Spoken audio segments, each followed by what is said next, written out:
Hello everybody. So in today's session we will discuss our next poem, that is How to Tell Wild Animals by Carolyn Wells. Actually this poem is very simple and just humorous poem, and it is for the people who loves the rhythm and just easygoing poem it is. First of all, I'll read the poem to you. It tells just the some dangerous ways to identify wild animals, and then we, after reciting the poem, we will discuss the poem.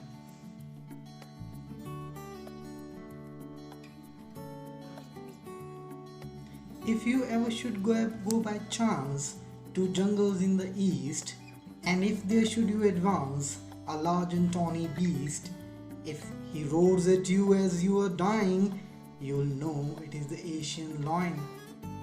Or if sometime when roaming round a noble wild beast greets you with black stripes on a yellow ground, just notice if he eats you. This simple rule may help you learn the Bengal tiger to discern. If strolling forth a beast you view, whose hide with spots is peppered, as soon as he has leapt on you, you will know it is the leopard. It will do no good to roar with pain, he will only leap and leap again.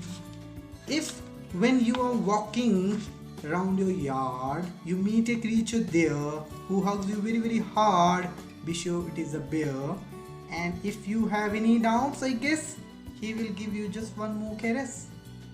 Though to distinguish beast of prey, a novice might nonplus. The crocodile you always may tell from the hyena thus. Hyenas come with merry smiles, but if they weep, they are crocodiles. The true chameleon is small, a lizard sort of thing. He hasn't any ears at all and not a single wing. If there is nothing on the tree, it is the chameleon you see.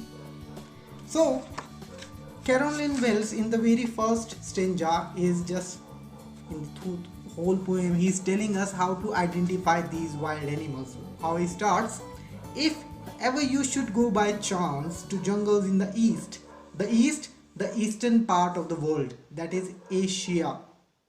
He say that by chance, if you get a chance to go to Asia and the jungles there, and if there should you advance a large and tawny beast while roaming in the jungle, while moving in the jungle, if by chance all of a sudden there comes a large and tawny beast in front of you, so how to identify that which is that animal? He say that you have to watch.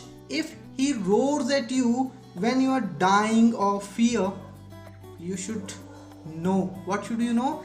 That's a Asian lion. That is the way to identify Asian lion.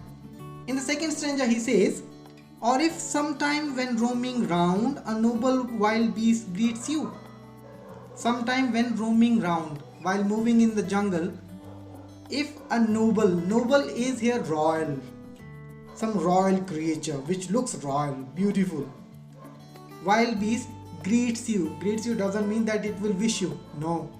Greets you, meets you with black stripes on a yellow ground, that it will have, if it has a yellow body and black strips on it.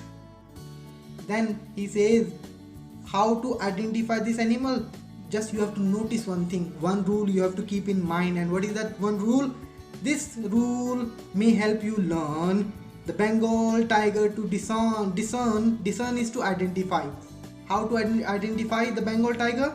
Just notice if he eats you. That if that animal will eat you, you will come to know that that's a Bengal tiger. A very absurd actually. In the third stanza he says, if strolling forth again, moving forth, roaming forward in the jungle, a beast you view. If you see an animal whose hide is skin, body, spots is peppered covered. If you find any animal whose body is covered with spots, as soon as he has leapt on you, you will know it is a leopard. And if it jumps at you, you should know that it's a leopard only. And furthermore, that it will have no effect on him. It will have no effect that if you will cry in pain, roar in pain, it will keep on jumping on you, it will keep on jumping you, and you will come to know that it's a leopard only.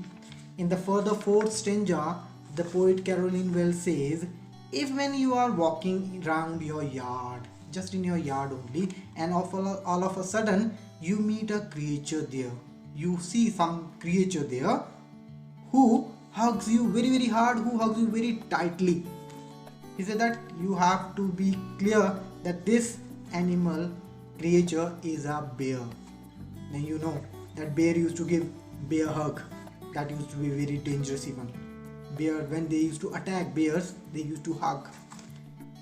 Further he said that if you have any doubts, I guess he will give you just one more care. As it just Carolyn Wells is just making fun only, that if you have any doubts whether it's a bear or not anything else, he will give you some gentle love.